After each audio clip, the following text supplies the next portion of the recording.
Diplomatie, la Chine menace de prendre des contre-mesures suite à l'expulsion de 3 de ses diplomates en Lituanie. La Chine a annoncé lundi 2 décembre 2024 se réserver le droit d'adopter des contre-mesures après l'expulsion par la Lituanie de 3 employés de son ambassade en fonction à Vilnius, capitale lituanienne. Les faits remontent au vendredi 29 novembre 2024 lorsque l'État de Lituanie a annoncé l'expulsion de 3 membres du personnel de la représentation diplomatique chinoise qu'il a déclaré indésirable dans le pays. Sans donner les raisons précises de cette décision, la Lituanie a tout de même évoqué des activités qui violent la Convention de Vienne et la loi de la République lituanienne. Dans un communiqué du ministère chinois des Affaires étrangères, la Chine dit condamner fortement et rejeter avec fermeté cette action qu'elle qualifie gratuite et provocatrice, tout en accusant la Lituanie de porter atteinte à la souveraineté et à l'intégrité territoriale de la Chine et de saper depuis 3 ans les relations entre les deux pays. En effet, depuis 2021, les relations entre les deux capitales, Pékin et Vilnius, sont tendues après l'ouverture d'un bureau de représentation taïwanais en Lituanie, s'inscrivant en rupture d'une pratique diplomatique dominante en Europe qui consiste à ne pas utiliser le mot Taïwan dans le nom officiel des bureaux de représentation de Taipei, capitale de Taïwan, pour ne pas froisser Pékin qui revendique l'archipel. Ces relations se sont encore détériorées à la mi-novembre 2024 après la rupture de câbles sous-marins en mer Baltique, dont un câble reliant l'île suédoise et Gotland à la Lituanie. Un navire chinois, le Yiping 3, est soupçonné d'être à la base de l'incident du fait qu'il se trouvait dans la zone lors de la rupture des câbles, selon les données de suivi du trafic maritime.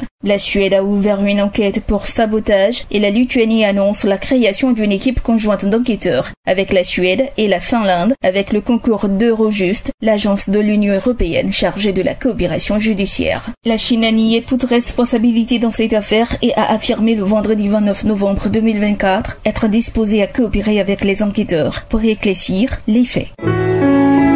APRA, agence presse, radio et audio.